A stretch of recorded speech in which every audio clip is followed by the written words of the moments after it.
जरांगेंच्या आंदोलनासाठी आझाद मैदानावर पोलिसांकडून आणखी एका दिवसाची मुदतवाढ आणि परवानगी देण्यात आलेली आहे। उद्या हे जरांगेंचं आंदोलन सुरू राहणार आहे।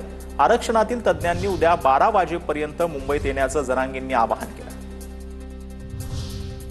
गृहमंत्री अमित शहा आणि एकनाथ शिंदे यांच्यात 1 तास बैठक। मराठा आरक्षणासह पालिका निवडणुकांवर चर्चा, सूत्रांची माहिती। आरक्षणावर सरकार सकारात्मक, युद्ध पातळीवर चर्चा सुरू, चर्चेतून मार्ग निघेल, अजित पवारांची प्रतिक्रिया। मराठा समाजासाठी गठीत वंशावळ समितीला 30 जून 2026 पर्यंत मुदतवाढ। जात प्रमाणपत्र, जात वैधता प्रमाणपत्र देण्यासाठी समितीस मुदतवाढ। तालुका स्तरावर तहसीलदारांच्या अध्यक्षतेखाली वंशावळ समिती स्थापन। 7/12 असलेल्यांना कुणबी म्हणून ग्राह्य धरा। बीडमधील आमदारांची सरकारच्या उपसमितीकडे नवी मागणी। प्रकाश सोळंके, सुरेश धस, संदीप क्षीरसागरांसह विजयसिंह पंडितांचा विखेंकडे प्रस्ताव। सोयी सुविधा देणं महापालिकेचं काम। मराठ्यांच्या पोराचं पाणी बंद केल्यास बीएमसी आयुक्तांना सुट्टी नाही, मनोज जरांगेंना थेट इशारा।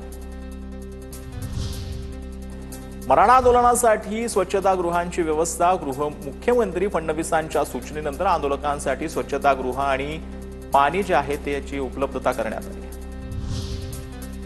जहांगीर आर्ट गॅलरीत मराठा आंदोलकांची गर्दी। मराठा आंदोलकांना जहांगीर आर्ट गॅलरीची भुरळ। आझाद मैदानावरील खाऊ गल्ली सुरू। सरकारनं खाऊ गल्ली बंद ठेवण्यास सांगितलं नाही, मंत्री राधाकृष्ण विखे पाटील यांची प्रतिक्रिया।